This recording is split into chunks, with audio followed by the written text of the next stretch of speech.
What's going on, you crazy brew attack? Look at my dog. He's like, what up, man? He's saying ha-ha to me. That's my wild killer dog, man. You're crazy. It'll take your face right off. Big Robb, another brew day. Can't hear my tunes. I wanted to crank them here because somebody on YouTube said that us BrewTube guys shouldn't have our music cranking when we're talking.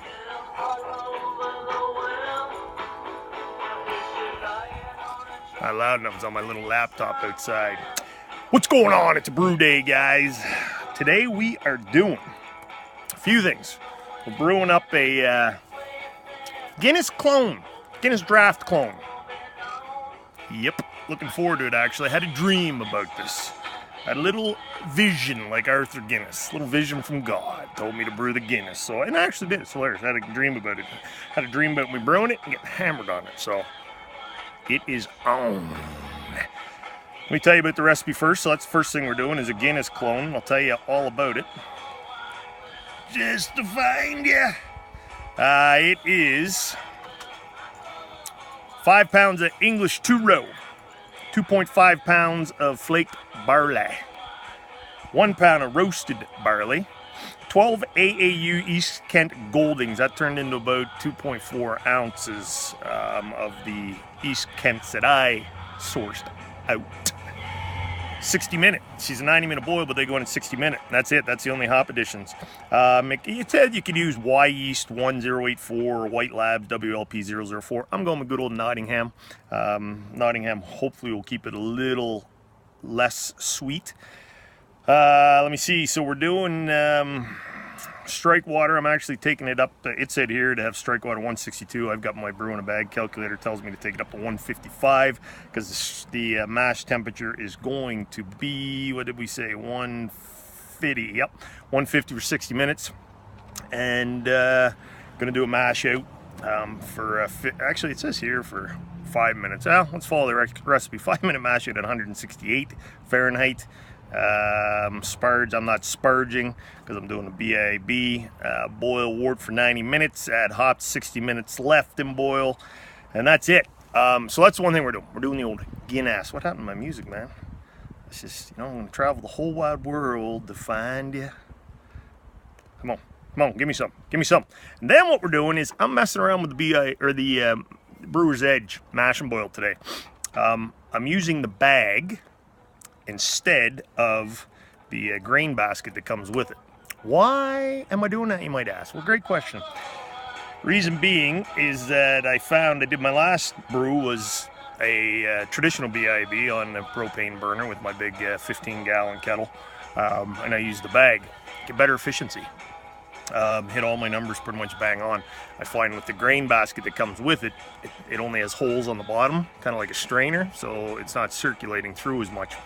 That's my expert opinion. What the hell do I know? So I figured I'm going to test it out. So I'm just going to use a bag. I'm putting a little, I'll put a little, like not a pot, but a strainer down on the bottom to keep the bag up off the burner. The bottom's the burner, but still I'm going to keep it elevated a little bit. However, my calculator tells me I need 7.15 gallons of water. That only goes to 7 gallons, and that's before I add the grain bill. There's only about that much space, so I'm pretty sure I'm not going to be able. I'm going to end up having to drain some off, and that's all right. Once I start to add the grains, if it starts to get too high, which I'm pretty positive it's going to, but I'm going to roll with it anyway, man. Give it a try. If it does, then I'm just going to have to top up, and I'll do that by rinsing over top of the grain bill as I suspend the bag over top of the Brewer's Edge. So I'll show you that when we get there. That's it. Right now we're heating up to whatever I said, 155, something like that for the strike temperature. I'm gonna go get myself a pour. Having actually a little pour of Simon Chiswell's Saison today. Either that or his wit beer, one of the two, or maybe both. Be back soon. Yeah. Dig it. Oh! That's tame. Hey, man. That dog's here, he's hiding, can't see it. Oh, there he is. What a little tired. It was a late night last night. I was a good boy. I went to bed, he buys nice and early. Got my beauty rest. Purdy. Drinking Simon Chiswell's wit beer. I did a review on it, so I'm not going to do a big one. She's delicious. Very nice. We've hit strike temperature. We're going to dough in 5 pounds of 2-row. Bam, that's gonna fall off there, isn't it? So I got the bag in here, guys. What I did was I put, what you call that thing? A pot? Maybe a pot, it's not a pot, but something like that, down at the bottom, so it gonna keep the bag up off the element, as well as a little temperature gauge down there. I've dropped it down from the 1600 down to the, what is it, 1000 watt. And I got the bag in. I made sure the bag wasn't touching. Look at that thing, just shaking. I got you sitting on the barbecue, guys. There we go. Still we're in. So this is the 5 pounds of the 2-row. I also went higher on the amount of water in here. Did you? Yeah. I've never done that before. Actually, talking to the video, I drained it down to 6.5 gallons. I had it a little over 7, but I don't think I'd be able to fit all the grains in there. And that's doing a, I forget what they call it, but full volume mash instead of sparging. So this is the 1 pound of roasted barley, guys. This is obviously what gives the Guinness its color, and I'm sure some of its nice taste. 1 pound. Definitely gonna make it dark. For sure. Yeah, she's gonna be darky. Oh boy, it smells coffee, eh? Smell that?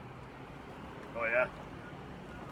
Yeah, roast kind of coffee taste to it. It smells good though. It does smell good. Then you stir that so it don't clump, all that jazz. Looks like coffee grains. And then we got to do 2.5 of the toasted barley flakes. This will give it its creamy kind of texture. Smooth and rich and all that jazz. Yeah, look at it. Yeah. I think that this will too. There you go. This is ideal when you got an assistant here stirring for you. This is Vanna White. Oh yeah. Not quite as sexy as Vanna. No, way better. Show a little leg. Yeah. Sexy. So this stuff we didn't, the toasted barley, apparently don't have to grind or mill up, so they're not milled up. And that's the grain bill. So now I'm going to let that ride for, I think I said 60 minutes in the mash, and then we'll be back. At that time I'll figure out if I'm going to have to sparge a little bit, rinse it a little bit, probably a little bit to get the volume of water up I want it. That's what I got. We gone. Mad Bug, say something pretty. Huh? He got nothing. He got nothing. Oh, she's recording now. So, we did an hour-long mash. What we're going to do now is mash out. So I'm going to raise this up to 168. The old brewer's edge. Going to just program it in. And I'm going to let it ride for, it only calls for a 5-minute mash out. So I hit the old set button. Probably can't hear me because we got some take it easy. Mad Dog's still here, believe it or not, guys. Big day. Up to what did I say? 168. So we'll hit set. Set. Set again. Set again. And I'm going to crank that to 1600 watt until it gets up, and then I'll shut her back down. Oh yeah. And we'll be back for the, see if I have to sparge. I may have to sparge, rinse a little bit. We'll see. Get the volume of the water up where we want her to be. This wort, the sweet wort. Yeah. Whoa! We're live again. All right, boys, we did the 5-minute mash out, which means you just let it rest at the higher temperature, 168. This only called for 5 minutes. Most of them I've done are usually 15 minutes. But that's all right. I ain't upset about it because we got an hour and a half boil. All right, man. I'm going to grab the strainer. So what we're going to do now is we're going to let this. Ooh, man.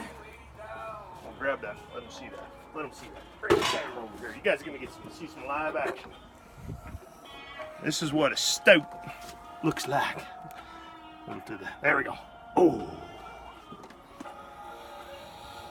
Catching some nice roasted kind of coffee smell. You? Yep. Hope it doesn't go too coffee. I don't like a coffee stout. I'm hoping it's a Guinness type of stout. Guinness. You set that up. You set that up. Man. Now we're going to do. See me? Because I'm sexy. I'm going to pull that out. Get the shit out of the way. I'll pull that out. Or drain a bit. Huh? I said I got a hornet trying to attack me here. Yeah. Attack it, killer hornet. He go. Yep. Put that strainer underneath if you can. I'm gonna let that strain like that, hopefully into the bag. I might have to hold it a bit. Oh, what's the volume? Can you see that? Where's the mark? Side 5.5. No, yeah, 5.5. 5.5 before the drain, and I want to end up with 5 1/4 with the trub. So I need, let me think, 5 boil off rates about a gallon an hour. So what's that? Do the math for me. 5 1/4 an hour would be 6 1/4. So probably 6.5. I'm gonna have to get up to. So I'm gonna squeeze this. I'm gonna squeeze the bag to get as much out as I can. That whole BS about tannins getting in there is just that BS. Doesn't happen. So I'm gonna squeeze it, and then I may have to rinse. If I do that, I'll be back. Hit the stop button. We'll be back. Hitting the stop. Probably a little shy, but we're not shy. Don't know what Mad Dog's talking about. We far from shy. Man. Eh? So we what did we end people up? ever go to bed? You boozers. Yeah. So we are at just under 6. So I didn't want to have to do this, but it's okay. I do it many times. It's just the kettle's too small to do a complete volume mash. So what I'm going to do is I've heated up water on my stove to just about 170 Fahrenheit. And I'm going to rinse it through the grains. Try to get this up to 6.5 gallons. Isn't that nice? Isn't that pretty? Little rinsky. Yeah, it's taking a lot more juice. It's falling like the side. Yeah, the string goes. Well, actually, I've never sparged in this. I've never done this on the BAB. Or sorry, on the Brewer's Edge. I've done it on my BAB pot, so it's a much smaller kettle. Well, it's taller. No, well, it's actually, half smaller. the size. Yeah, the other one's 15 gallons. It's only 7. So it's kind of running down the edge. Just over 6. So again, we want to get to about 6.5. So that's what we're going to do. I'm not going to bore you by watching that, but we're going to get that up 6.5. I've already turned the kettle up to start boiling. So once we hit boil, we're going to boil for 30 minutes, and then I'll be back. Whoa, whoa. Kind of like right to sea there. Started wobbling a bit. Whoa, whoa, whoa. Earthquake. And then we're going to, once we hit the 60-minute mark of the boil, we'll do back for the hop edition. Anything special to say, man? Can't even see you. Like I'm talking to the... Oh, it's Mad Dog. Oh yeah, this Mad Dog's pour the Oktoberfest. Man, this beer has got an incredible crag. I'm telling you, the beer's gotten amazing. The clarity, the taste, the maltiness has really dropped. It's been about a week and a half in the keg. Tastes great. He can't stop trying. We were at the hop edition. Where's my hops, man? I didn't tell see them them something, man. Tell them something. I'm looking for the hops. Found the hops. Not gonna tell you. He's not even in the camera. I don't tell you nothing. Gonna tell you. He's gonna tell you. We're going with 2.5 ounces of EKG. East Coast, East Kent Golding. I was gonna say East Coast. Yeah, got me on the Big E and all that stuff. This will be the last brew Big Robb does on the Brewer's Edge outside this year. Getting too cold. You're not in the camera, man. You're getting too cold. Getting too cold. That is the slowest rolling boil I've ever had in this thing. She's having a hard time getting past 215, although 212 boil, but oh shit, she's just not good, man. So we're gonna take her inside from now on. If we brew outside, we'll do her the old propane burner.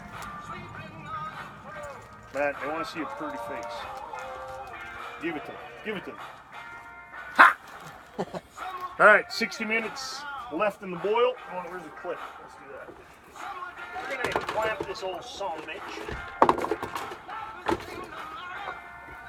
2.5 of EKG. Why'd you rip it open? Was there more than 5 in there to begin with? Or 2.5? Yeah, it was 3. Oh. I bought 3. There's only 2.5. That's good.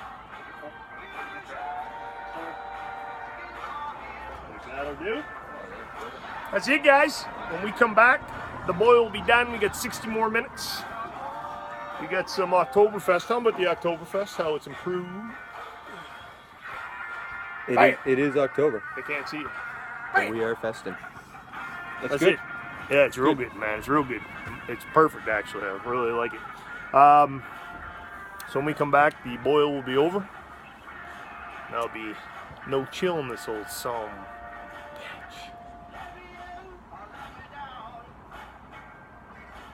This just means I love you. I love you, but I'm going like this. Horns up. No. He gone. We gone. Tried to take me outside for a ride. The brew day, she gone. Can't even see anymore. It's now dark out here. It's only, what? Not even 7 o'clock. I got 4 minutes for the brew day's over, but in my book, she gone. So we're gonna go down here. We're gonna turn this son bitch on the off button. Got my no chill cube here, which you probably can't even see, guys, which really sucks. But you'll have to check out some of my other videos. The Aussies invented this. What I'm doing is I'm just gonna open the spigot and I'm gonna let the hot wort go into this proper, I forget what they call it, that's why I'm hesitant, HPDE, whatever type of plastic container, so no toxins leach into your shit. Food grade. Text me, email me, Facebook me, whatever, I'll tell you the correct name. It's called an aqua container. That goes in there, and then once it's in there, I'm gonna put the cover on. I got my cooking mitts, and I'm gonna shake it all around. And that thing was sitting for a week, or actually 2 weeks, because I didn't brew last week. She blew my mind, because she's a honky-tonk woman. Honky-tonk woman, oh yeah. So, it was sitting in Star Sand. Star Sand was in it. I had it filled with Star Sand, is what I'm trying to say. And that was 2 weeks. Then what I do is I drain that. I fill it with boiling hot wort, and I close it up, put my cooking mitts on, bacon mitts, shake it around. And then what I do is take the back cover off, and I squeeze all the air out of it and get all, just give it a bear hug. Burn the hell out if you're not careful. Put the cover back on, leave it overnight. You'll see tomorrow morning. It'll be down to pitching level, yeast pitching level, where I can put it in the fermenter, add the yeast. And that's what I'm going to do tomorrow. So I'll be back for that. Big Robb. Until tomorrow. She's a honky-tonk woman. Gimme, gimme, gimme. Next day action. No chilled all night long. She's nice down to nice pitching temperature, room temperature now. I just open her up, let her ride, aerate it real nice. I've got the Nottingham yeast rehydrating. So all I'll do is take that, dump her in after I hang up here, put the old cover on it, put it away. It smells really nice. Like a nice Guinness stout. We got crying babies in the background, just live action, guys. That's it, guys. Any questions, let me know. Check me out, makebeereasy.com. Big Robb's out.